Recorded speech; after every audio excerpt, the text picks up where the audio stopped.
What is up, guys? Welcome back to the SuperCoach Experience podcast. I'm your host, Brandon Savage, the coach of the Savage Turbos or the Canoe Crew, yet to be decided. We're here today for the Front Row Forward Positional Analysis podcast. I'm joined by my co-host, Timmy Moody, with his black book, the coach of Luai's Legends. No, not at all. It's either Romy's Homies or the good old faithful Villy Army, not the Luai's Legends. I can barely say Luai. It's a hard word to say. I remember for a long time you used to say Luluai. Yeah. Well, I'm not very good at my L's. They turn into W's at the best of times. So it ends up I end up calling him Luai, and it's just, so Romy's good for me. Romy's Homies. You did correct me last time when I said Luai's Legends. I thought it was that. I feel like you're taking the piss now. Yeah, maybe next time it will be Wishart's Warriors. Intentionally calls like her name's Jennifer, but I call her Janine on purpose just to piss her off. Yeah, sort of just thing. to piss her off. Yeah, that's not me, but I'm not smart enough to do that. But maybe next time I should introduce you as the Black Booker. You've got two names in your Black Book, and that's the Villy Army. It's green too now, so yeah, you got two names in your potential coaching ranks. Yeah. You're kind of like. It's kind of like all these coaches having the black book for actually, that's what you're doing in particular. Don't worry. All right. Let's acknowledge our space. We're on tour, obviously. We've been in a different studio space for the last 3 weeks. And we're going to be in a different one again next week. So, yeah, coming to a space near you. It's funny. Every single space we've been at, I say, we're going to be here more. Drink West, we said that. Bella Vista is always just a nice little preseason thing to do, but this space is, we could potentially be here more in 2025. We haven't decided yet, but shout out to the AJBHQ. They have a content studio downstairs and they record their podcast here every week as well.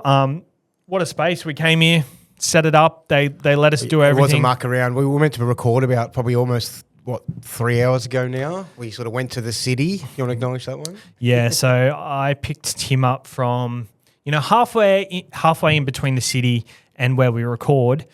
We got to the city and just randomly, as soon as we got there, I was like, oh crap, I better check to make sure today's the day that we're coming back. I looked at the emails. We're back there next week. I don't know why I didn't look at that earlier, but shout out to AJBHQ. They hooked us up with studio space late. So really appreciate them for that. So we're going to go through our Front Row Forward Analysis podcast. Not going to lie, I went through all these expecting to find a lot of gems, and I feel like we've just I found a lot of things that just back up what my gut says. But there are a few little things that have surprised me. Cool. Yeah, cool. Yeah, it's an interesting one, the prop. I mean, I feel like I'm a little bit sort of set into kind of what I'm doing. But, yeah, the idea of now tweaking the fullback to have 3-gun fullbacks is really sort of starting to change the rest of the dynamic, because I've just been sitting there with a really nice balance, having 2-gun fullbacks and Yongi there.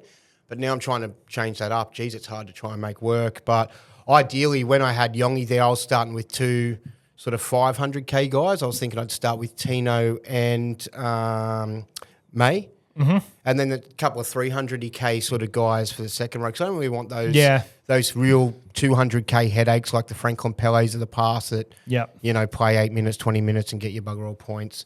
So, yeah, that's something I want to try and avoid. But in saying that, it might be hard to do everything we want to do in our sides. We might need to make some sacrifices. I only have one gun guy there, or like a May or a Tino, a $500, 500K guy, and then maybe a bloke that's 300K that's going to do a job. Like I think one of them we looked at, I think you're probably, from digging into your stats, probably pretty confident with Nafu White as well. I think you could probably confidently play him as a second one. Wouldn't be ideal, but if you've got a lot of upside in other positions like your fullbacks and your CT double, whatever, then you're probably good to go. Yeah, I think so too. A lot of my early drafts have been, Terrell May and James Fisher-Harris or Tino.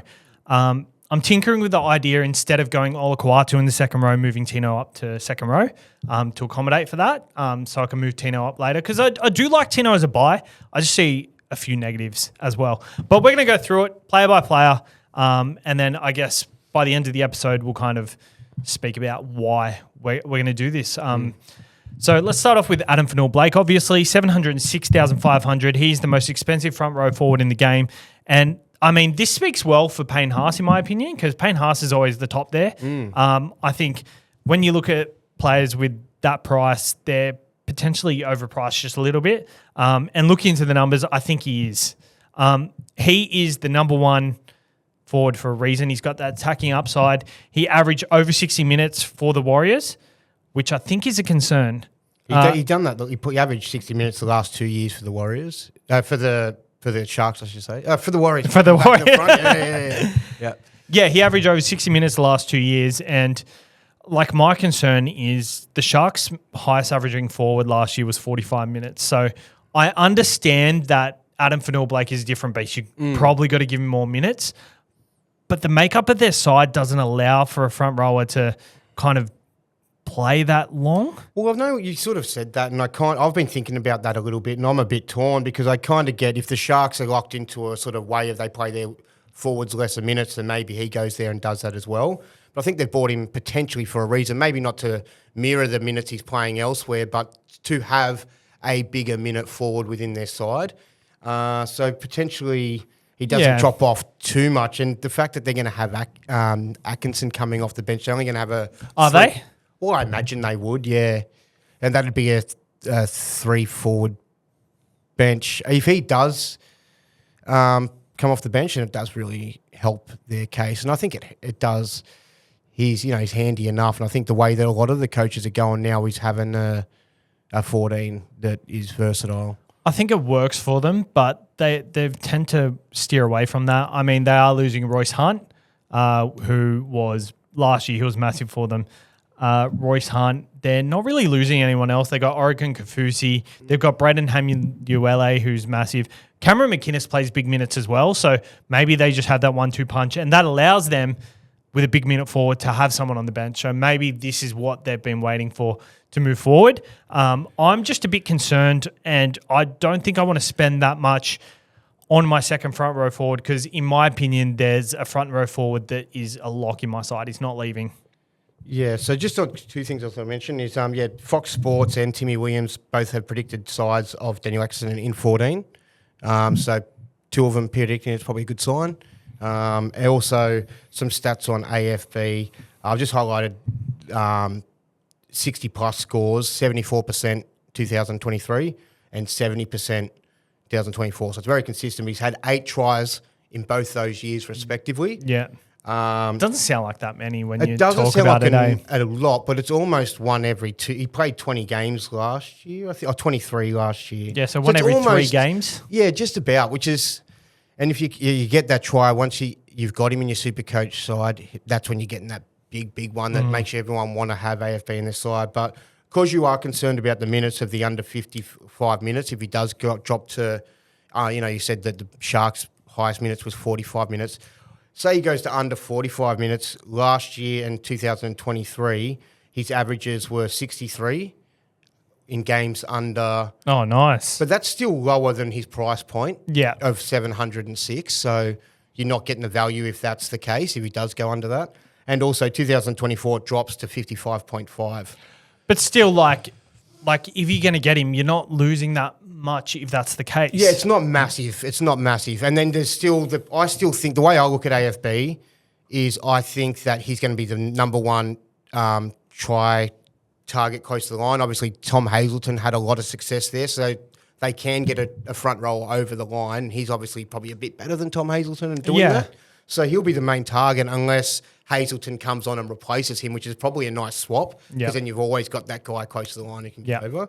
But yeah, I would like him if I could afford him. If I was going with the Yongi guy, maybe you could look at it. The thing I like about him, if there will be people that do it because every year you pick, a lot of people be certainly focused on a different position and wanting the best in that position. And going to a new club, I think he's going to want to hit the ground running. I don't think he's going to, keep a few tries up his sleeve. I think he's going to want to impress the crowd, impress the team, and show everyone why he was bought.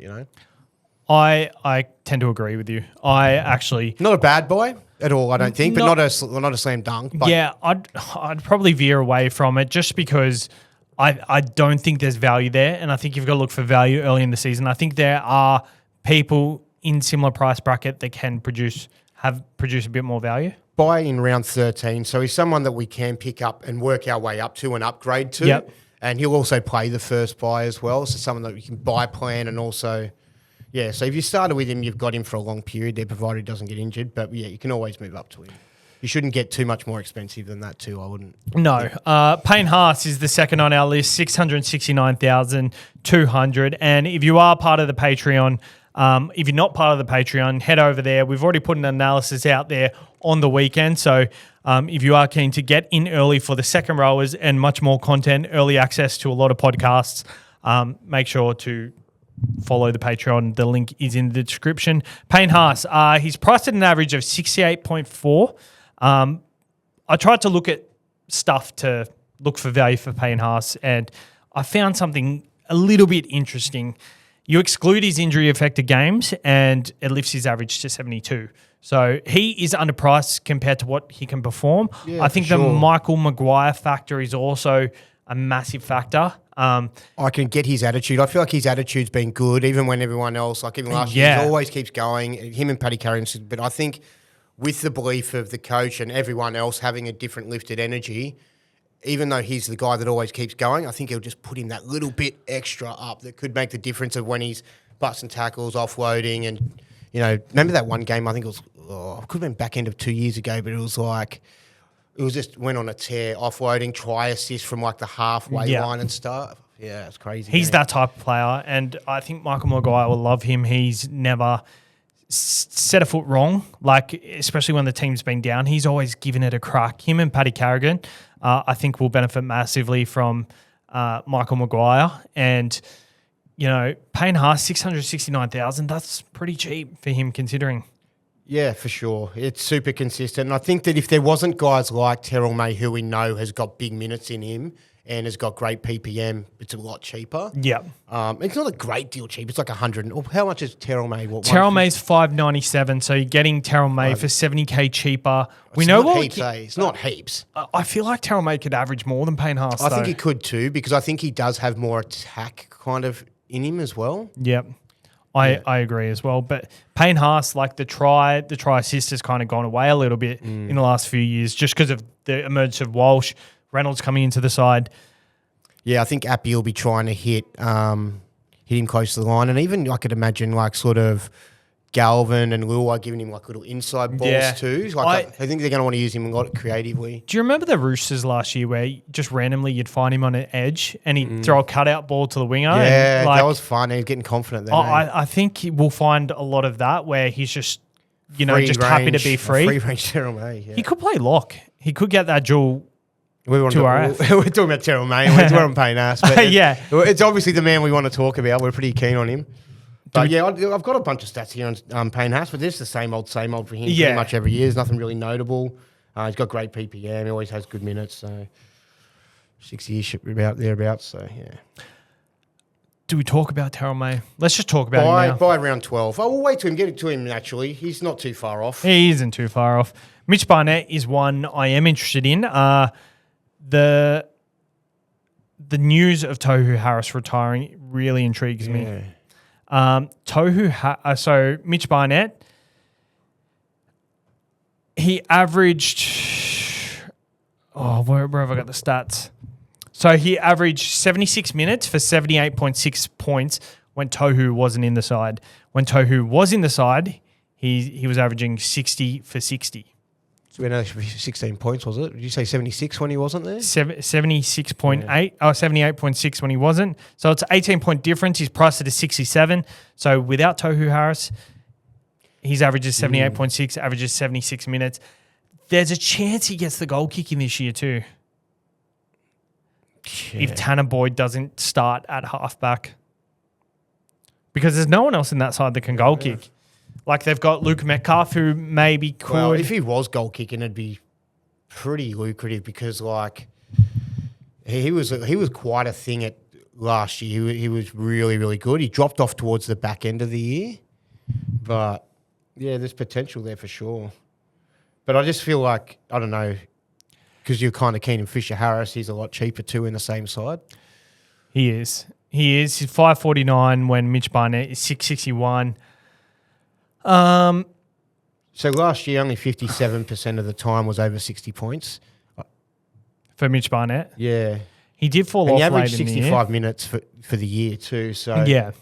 only just a tick over half time. Yeah. Yep. It's not amazing. There's some great scores in there that when you're going to be like, wow, and everyone's like, how about Mitch Barnett? But then there was those ones that just dropped off into the 40s and real bad. I guess bad kind of scores. like Terrell May, like he's just got that upside, attacking ability. I haven't considered him at all, but I like the look of him. I'm very intrigued. He's someone I'm going to watch very early on, and he's someone who, you know, if he starts hot in the first 3-4 rounds, you've probably got to look to get to him because he might get to the point where he's just, 750K, where it's just too much. Joe Tarpanay, number 4. By round 5 too. We'll just flag on that one. Early you got to deal with it. If you do start with him, you're probably not going to want to trade him out by round 5. So you're going to have to rely on one of your backup guys. Like there's no way you trade him out after 4 weeks. I guess the thing with front rowers here, like 660K on a front rower, the stats look juicy, they look good, but would you rather spend 100K more on a gun fullback? Yeah, or a gun centre winger, like as opposed to like a 400K guy that you might have there, like a Casey McLean who's been in my side for a little bit. I don't know that I don't think I can afford him. He's probably a bit too much. I think he'll go well, Casey McLean still, but it's sort of like that. If say I did have him in my side, if I wanted to spend an extra 100K that I could save here from Barnett to elsewhere, then I could go up to like a Marju, who's like only 5. So then when you're looking at it that way, you'd rather spend it elsewhere. I'm definitely looking at like downgrading that front row spot because I've started with 2 guns all year in the front row with Terrell May, and the other one it's been Fish Harris or Tino. Yeah, if I'm confident in the third, my second, like the cheapy second guy as my second prop, I'll play him and have only one sort of 500K-ish guy. But I'll also need to know that those other 2 bench props that are going to be like 200-300K, I need to be confident that they're going to make a bit of money and not sit there and be problems. I'm not going to be taking, I'll just sit them there and deal with them later. I'm not dealing with that's a problem. You know what I mean? Yep. So if I have to make sacrifices elsewhere to not have to deal with those third and fourth prop positions later, I will. Yeah, I agree. Joe Tarpanay? Joe Tarpanay. I've honestly got nothing on him. I guess I just want to talk vibes on Tarpanay. I think he's quite consistent throughout the whole year. He did tend to kill it later in the season last year. Got his highest scores of the year, 88, 90, 98. He's a bit of a back end of the year guy. He is a back end of the year guy. But I don't know that's just it's not whether he plays better, then that's when we need him because it's post Origin when we've Solder Payne has to get to Joe Tarpanay and then we're just got to hold the bugger for the rest of the year. So I think that's more of what it is. But, massive PPM like over the last 3 years, 2022, 1.31, 1.19, 2023, and then 1.24. Doesn't really score any tries either. Had none last year, 1 the year before and only 2. So it's all he just works. He makes nearly everybody tackle. He's having run after run. He's consistent, reliable, not major upside there. But, I think he's probably not the one to start with. He's good, but he's better value elsewhere. Do we see him really coming out massively? Like, do we see any different change in trend this year? Because I think he is 1 year on. He's plays for the Kiwis. I don't know. I just feel like in a side where it's such a young side, he's going to be so relied on this year. What are your thoughts on that? Yeah, probably a little. Maybe not so much more than before.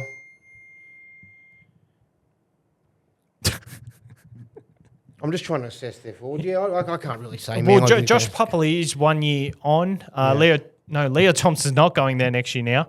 But I just feel like this is the year where he's definitely going to take over as that alpha. He probably did it last year, to be honest. Yeah. But this is the year. Yeah. Like, this is the year. Like, this year. Start with him.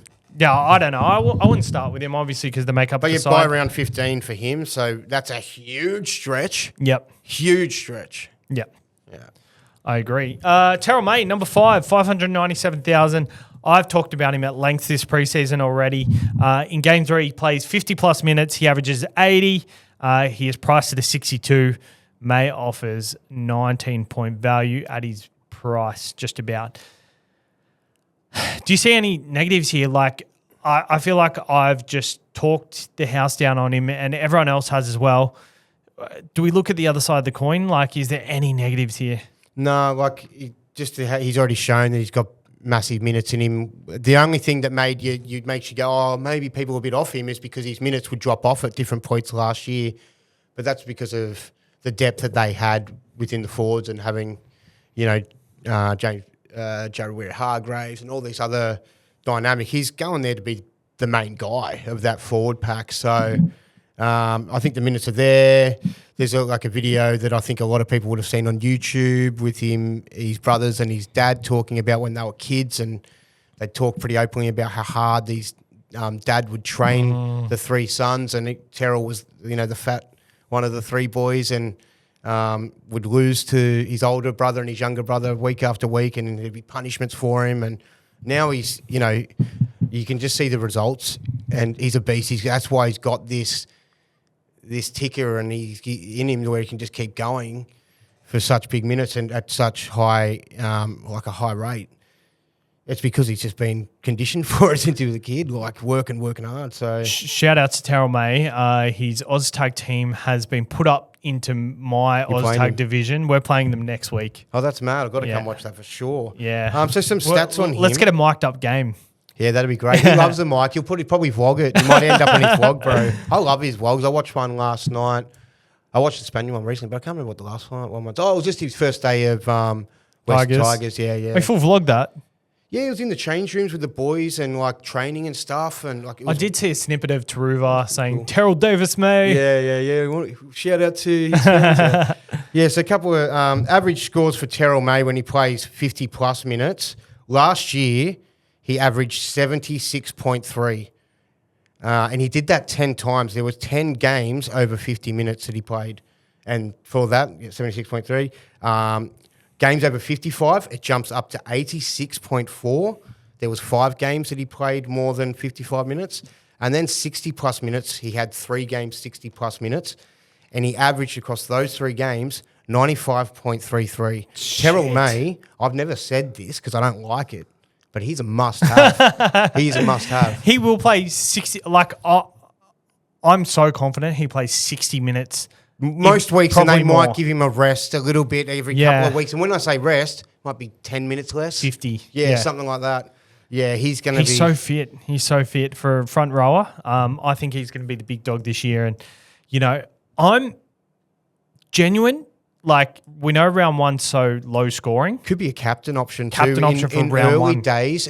You know what, too, I've been thinking about, to skip the fullback again, but we're talking about, you need to start over the first...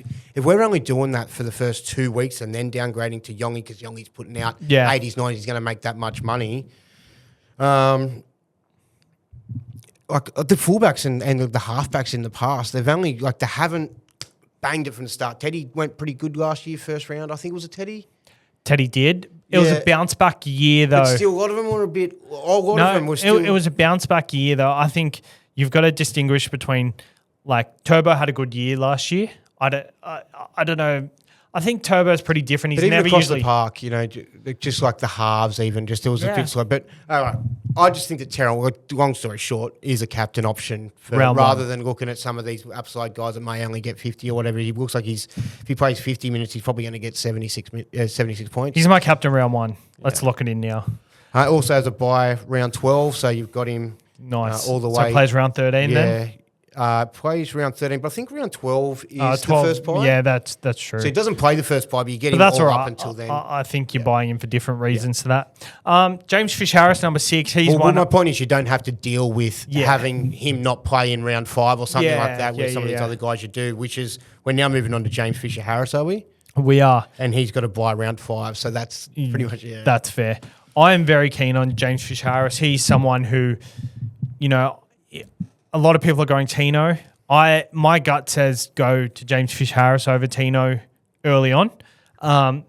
We know Adam Fanua-Blake averaged 60-plus minutes in that role at the Warriors, and I think they're going to need something similar, especially with Tohu retiring. I think that opens up massive middle spots, and there are a couple of options like Dylan Walker, and there's another option we're going to talk about very soon. But in games over 45 minutes, he averaged 68.4 points for Penrith last year.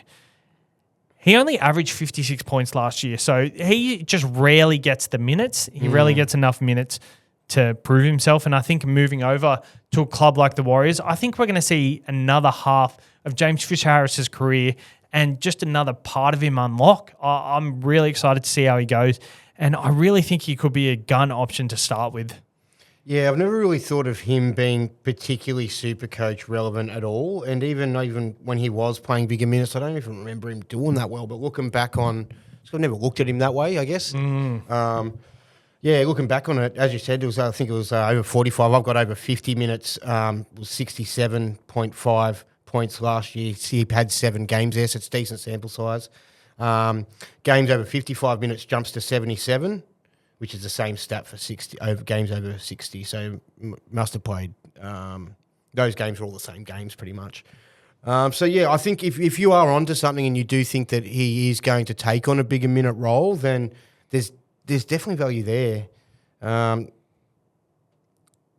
Yeah, it comes down to the breakdown of how they go about it. I personally want to see him go well, but I just feel like I'm a little bit confident in. I know Tino's he's coming back from the ACL and it's a bit awkward, but I just feel more confident in his SuperCoach pedigree. Yeah, but that's purely probably just come down to the fact that his PPM's through the roof. But then again, Fisher-Harris's PPM last year compared to normal, he had lifted a lot.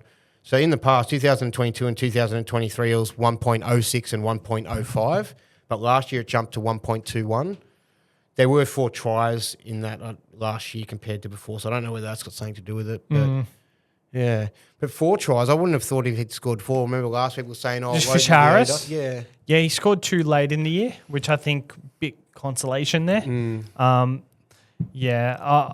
think just with the makeup on my side at the moment, I'm kind of like trying to avoid him, but I do like it a lot, and I think if you are considering someone at that price, I do like James Fisher-Harris. And I think with the front rows in particular, you've got to look at people whose roles are changing. I feel like you can't buy these guys who, everything around them has stayed the same, just expecting them to have a breakout year. Yeah, because not much is going to change. The minutes are going to stay the same. They're probably going to average pretty much the same, unless there was anything to hold them back, like a few low scores last year of injuries that have come into play. And I think you've got to look at just who's changing roles and how will it benefit certain players. And I think, for AFB, I think he loses from this situation. If he does lose, I think it's a high risk, low reward type situation. Whereas Fisher-Harris, I do think it still is high risk, but I think there's more reward to be had for James Fisher-Harris.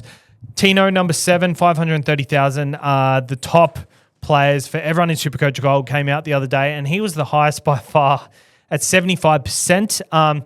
He's priced at a 50 or a 55. Averaged 47 in 2 games last year, and averaged 77.5 the year before. The year before that, he averaged 67. So he's way underpriced for what he can perform.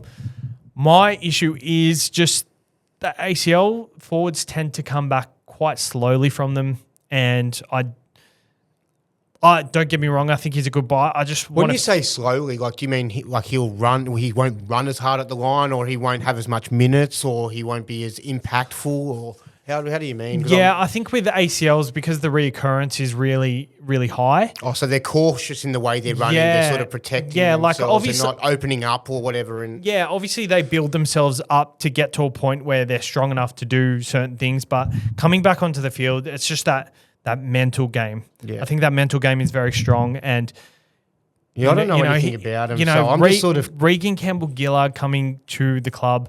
Maybe that just lets him play a few less minutes in the opening rounds. I'm purely looking from an opening round perspective. I think by round 5, if you don't have him, it might be very detrimental to your side. But I don't want to plan forward only 5 rounds because I think that can hurt you quite badly. But just with an ACL injury, with a forward, I mean, it'd probably be worse if it was a back who is relied on for their explosiveness. Yeah, that's what I was sort of thinking. Like when you're opening up to that full speed, like he's not ever really sprinting. Yeah.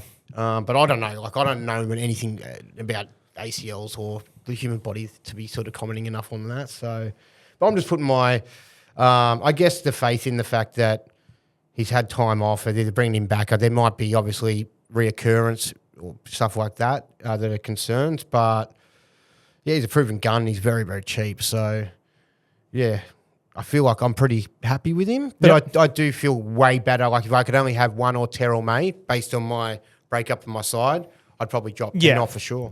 I think so too. And I guess there's so many pluses for him as well. Like, I think I'm just looking at it from the perspective of I've locked in my side and he doesn't He's not fit, in it. he doesn't fit in the plan. So and you're trying to justify it. Yeah, I'm trying to justify it for sure. But no doubt, 75%, I think it's fine. Stefano, number 8, 529,000. He averaged 55 minutes across 50. He averaged 55 points across 55 minutes at the Tigers. However, Melbourne's history of limiting front row forward minutes, example, Nelson and Josh King, raises concern for me. I think Nelson's partly just because he's a bloody giant of a man, though. Yeah, potentially. I did look closer into the minutes. Josh King averaged 50 to 60 minutes last year. Just good minutes, So like when I did that research, I think I was kind of shocked by it. I think Stefano gets similar minutes. I think it's just going to the Storm. Does he grow that extra leg? Yeah, so Stefano by round 2, and while we're talking about that, we'll just skip back to Tino, who's got to buy round 1. So it's for those playing at home, and that's something that's a bit concerning. As long as you can sort of get through with your mediocre guys, whether your second guy is Terrell May and then you might have a Nafahu White or a Corey Horsburgh or whoever that might be. As long as they're playable, it's probably not the end of the world. But yeah, Stefano by round 2.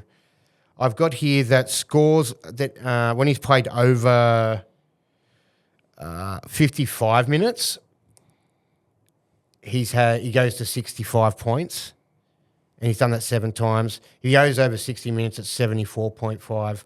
But here's a concerning thing, because you think that his minutes might drop off, or he might not go to bigger minutes.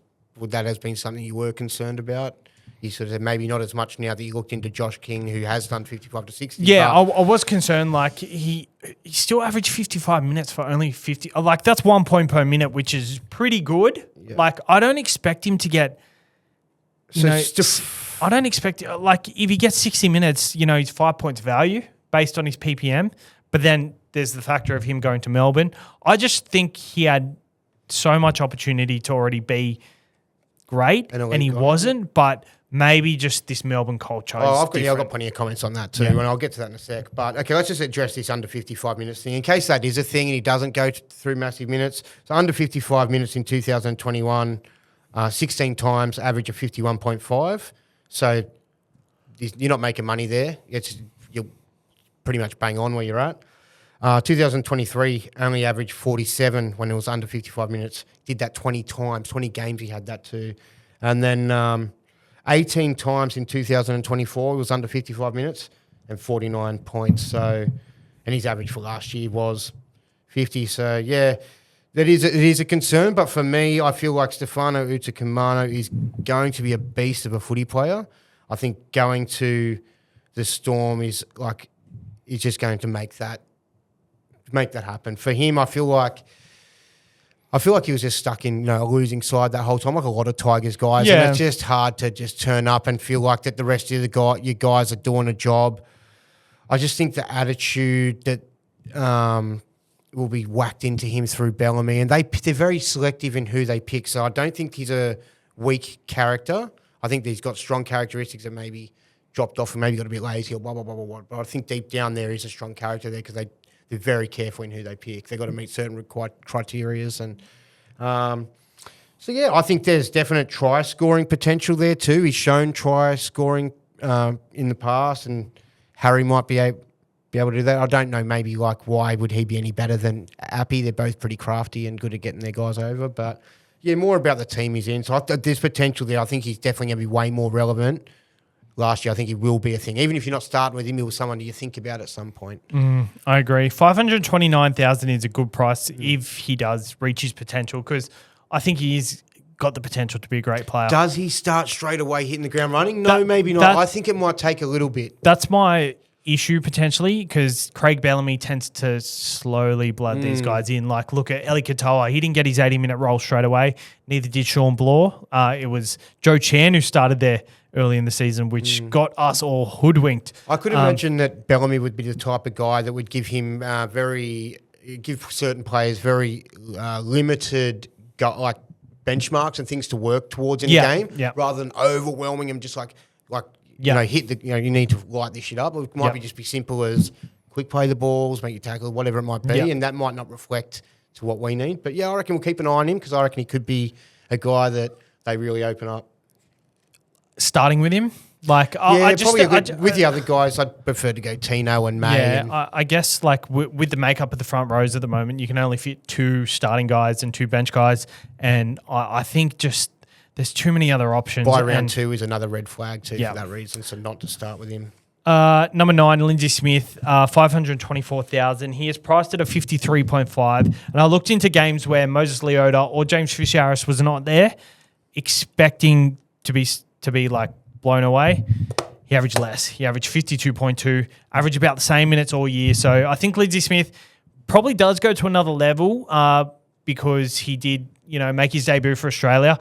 But I just think the stats from what I saw last year, maybe he quite doesn't take that role. Maybe, they've got IPAP coming into the side. Sorensen, does Sorensen go to the bench and take middle minutes? I don't know how it's going to end up, but historically, Penrith middles don't really get that many minutes. I think he's a great player. I love him. I love his everything about him. I just feel like he might be a little bit meat and potatoes in regards to SuperCoach. His PPM's 1.09, 1.05 last 2 years. So I think per the minutes he gets, he'll pretty much get 60 minutes. He'll probably go close to get 60 points sort of thing. But yeah, last year he only had average of 51 minutes for the season, but when he had games over 55 minutes, went to 63, and games over 60 minutes went to 66. So there's a little bit of value, but not much. There's not heaps of upside. I don't think he's much of a try scorer. He scored 4 last year in 24 games. It's not too bad. And by round 11, not for me. I think he's coming along in its next stage in his career, but he's the type of guy you want to look for during the bye period, maybe. Yeah, that's the time. But also, front row forwards, I don't want to have a throw at the stumps at any of these guys, really. I just want to lock it in, leave it if I have to. Know what you get, you not take too many risks. Number 10, Tom Hazelton. Some of these guys we're just going to brush over pretty quickly because I think not very important, but 516,000. He has an average of 52.8 last year. He scored 7 tries and 2 try assists, and that was being the one attacking middle in their side. Hidden, They've got AFB coming into the side, so AFB will take all that. Yeah. So I think he's probably overpriced for what he is, but I would like to see him potentially relevant at one point of the year. Maybe, AFB injured, he moves into a starting role. Who knows what happens there, but I think he's a talent, and maybe this is just a building year for Tom Hazelton. First by round 13, maybe he could be a buy guy that you take for round 12 or something like that, depending how he's going. Huge PPM, this guy, over the last 3 years. 2022, 1.24. 2023, 1.41. And then last year, 1.39. Probably a little bit, the tries help him. I've just got, because he's probably going to be coming off the bench, right? That's his role. So games off the bench, he's had 30 games off the bench, averaging 40 points and averaging 29 minutes. So if he's only going to average 40 points, he's actually going to be losing money if he's not getting those starting roles because due to injury and he's not scoring tries. So if he's not getting the minutes, it's not going to happen for him. And I know Liam Howie, number 1 fan of the podcast, who got a million shout-outs last year. He's the only one you're getting this year, Liam. He's a big fan of him. Prop, 10 games, 58 average.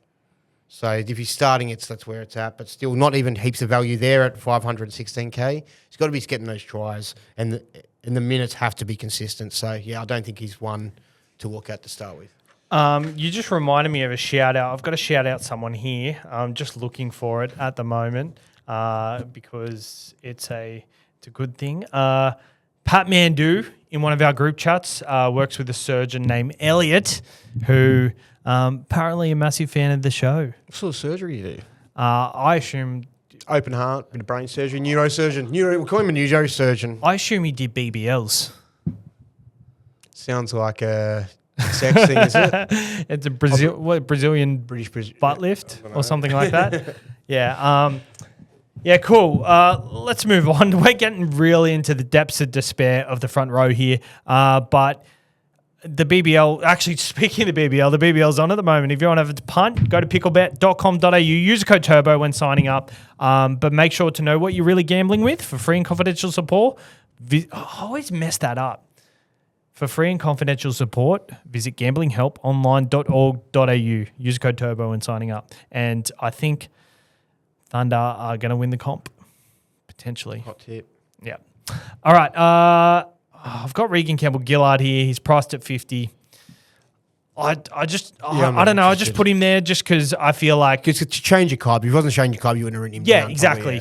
Change of club, $4.95. I think he had enough opportunity at the Eels to average massively. They needed him to average massive, and 50 is what he could do. I think he gets less minutes at the Titans, but I just thought I'd bring him up for anyone that's interested and anyone that wants to say, hey, what about Regan Campbell-Gillard? Not for me. Same. Yep. Didn't even write anything down on it. Number 12, Leo Thompson. Leo Thompson, there's a lot of talk about him, obviously. Signed with the Bulldogs for 2026. So, everyone's looking at him thinking he's the next hot front rower. Average 50. I think he is. I think he is too. We've been saying it for years. He's a mini Fisher Harris. He's got this sort of quiet demeanour, attitude, but sort of still confident. Kind of looks like him in the face. If he shaved his head, he'd look exactly like Fisher Harris. Well, did Fisher Harris's haircut and didn't have the... He's kind of got the mullet now going at the moment, doesn't he? Got rid of that. They'd look so much alike. He averaged 50 points in 50 minutes in 2024 while he was solid. His price point probably doesn't show much value yet. I guess we're expecting him to have a much bigger role. But we are looking at role changes. Dan Safidi's moved away from the club to the Dolphins. So potentially... Does he make that step this year? Does he have one last swan song with the Newcastle Knights? I don't know. I think you're relying on too much there. There's not much sample size to go off with him. I think it's just a vibe thing. And, I mean, if your gut says he's actually going to... I just still think he's not a super coach guy yet. I agree. Coach guy yet. All right. Liam Henry, 448. Budget option with... James Fisher-Harris leaving, his role could get that front row spot. There are a few games where he played 80 minutes. That was on the edge. So I think the sample size, him playing in the middle, isn't very good. So I guess it's between him, IPAP, and Lindsay Smith, and I think we've just got to wait and see who gets that role. Yeah, I think it'll be Lindsay Smith. Yeah, I think he's done his apprenticeship and he's solid enough. Yeah. Lindsay Collins, 422,000, bit of a budget option. He averages 49 when playing above 45 minutes. He's priced at about a 43. So I thought I'd just put him in there just because with Terrell May, Jared leaving, he probably will play more than 45 minutes a game. So there probably is value there. I don't know if it's enough for me to put him in the side, but maybe he could be your backup guy. Yeah, I reckon there's going to be a lot of these guys that they'll probably perform a little bit better than their value, but are they worth being the guy that you have? You know what I mean? You can go down a little bit and save some money and probably be someone, maybe at 100K less that might be able to put out similar points, or maybe you could go spend up a little bit more, maybe 50K more, and get someone who's putting out a lot more points. So, yeah, I just think he's in that sort of little middle range spot where it's not enough value to justify it. It'd be the kind of guy that you would just have if you couldn't afford anyone better with your final dynamic and he was the 25th player you're trying to plug into your side. You know what I mean? Yeah. I'm again not very super coachy. I mean, I feel like we're digging here. There's a few to talk about as they get past. I just skipped those before. Yeah, for sure. We've got Sam McIntyre here, available in front row this year. Wasn't last year. Actually, no, he was last year. But in games over 40 minutes, he averaged 47. I don't know if he actually gets that role, but Tamalo is out for the first 4 weeks, so there's a good chance he plays big minutes at 396,000. There are plenty of other options I like, though, so like he's not for me as well. But definitely someone you can look at because, you know, one of these guys... Well, technical difficulties. It's all happened tonight. Oh, my God. It's been pretty ridiculous, eh? Like, we went absolutely screaming for some memory cards and we got together a couple of memory cards and one of the memory cards in the camera has gone dead. It's been a day. It's been a day. I'm really... Yeah. All right. So we're going to go over a couple of players. Yeah, we're going to wrap it up a bit, and we've got 3 key players we think we need to talk about. I've got another one just before the other 3. Yeah. Aaron Clark is one with the retiring of Tohu Harris. I think he potentially gets a 13 role. He's priced at a 40. He played 2 games over 45 minutes in 2024 with an average of 60. So if he's fit and firing, he's a SuperCoach option at the price. I think potentially he's just one I want to see. If he's named at 13, like I think it's someone you got to take a punt on early, or you can wait till round 3, and if he's got a massive negative break even, then go for him. So by round 5. So if you picked him up round 3, it's a little bit awkward still. I but think you that's can still fine. get him for the price I think rise, that's and fine you with hide him. him away. Yeah. Started at lock. He's done that 8 times in his career. I believe it's his career, not just, one being last year would have been his career. Averaging 53.5 points, so there's value there, an average of 51 minutes. So there's probably about 50, or at least 13, 14 points of value roughly, I'm guessing, if he does start at lock based on those figures. So, yeah, it could be one to look at, but I don't know. I think there's other guys I still reckon if they could at a similar price could have more upside. 30K cheaper. Nafahu White, 367,000. Games over 40 minutes, he averaged 53 points. Which, like last year, I'm pretty sure he had a game of 76. And that's all you're asking for him, over 40 minutes. Give us that, and that's realistic. And I think with that makeup that side, very achievable. Good value. Is he someone you'll play? I'd be super stoked to take 53 as my second prop if I had everything else going for me down here. Yeah, for sure. I love that. And if he's going over 55 minutes, it jumps up.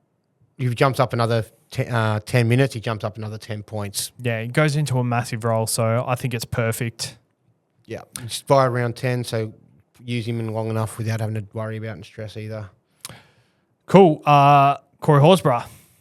Yeah. Also, Nafu's got the dual, so... Yeah, I like great. the draw. If you're struggling to try to fit all of your props in, you don't know, there might be 5 good props you think there's value in or whatever, you can chuck him down there. Yeah. You can move him back up later when one of them's not working out.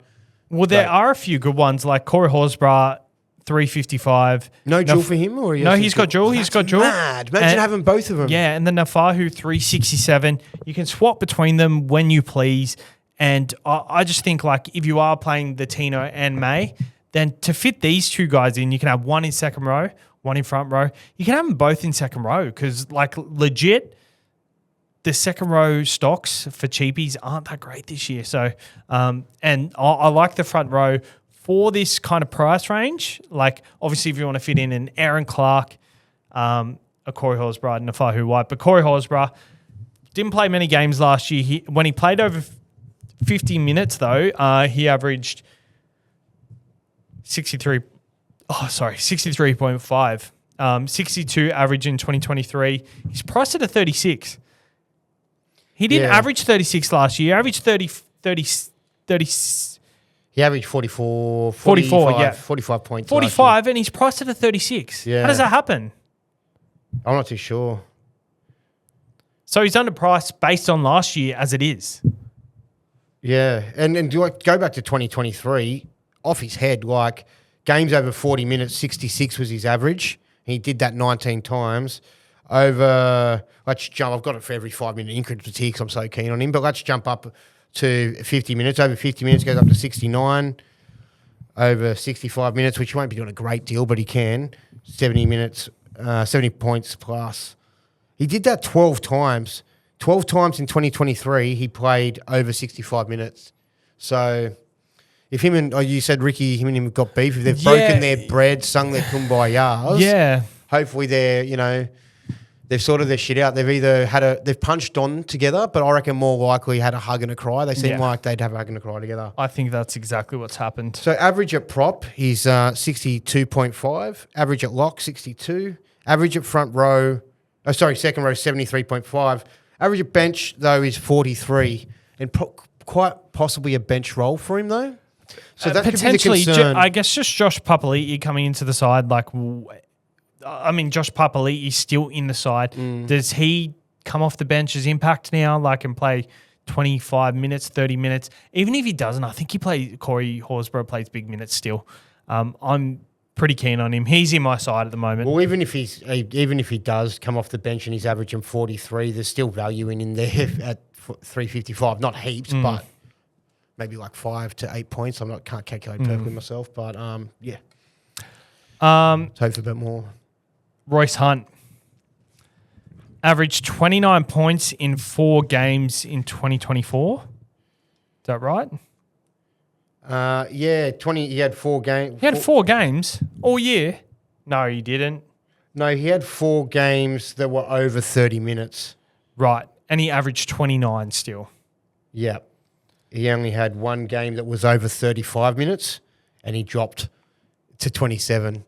So that's a little bit concerning. But if you go all the way back to 2022, which is a while away, but then if you go to 23, it's pretty good too. So back in 2022, PPM 1.35, he was averaging 29 minutes, but his points were an average of 40. But there's some things, if he's getting better minutes, which I think he will, he's a starting prop, and I think they're going to need him to play more minutes. So over 30 minutes in 2022, he was getting 50 points a game. He did that 9 times. If he goes over 40 minutes in a game, 65.5. Now, only 1 time in 2022 he played over 45 minutes. He got 97, probably a try in that game. Yeah. But yeah, so...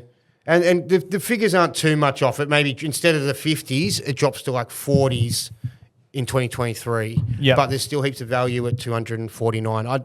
I can't see this one going wrong. He's a starting prop who's seasoned. He's coming along. He's advancing. He may not be a big minute guy, but they're going to need to creep a little bit more out of him. As we said before, you got to look at players who change roles, and this is perfect. He's going to be a senior person at a club that needs him, so it's more of a vibe pick for me.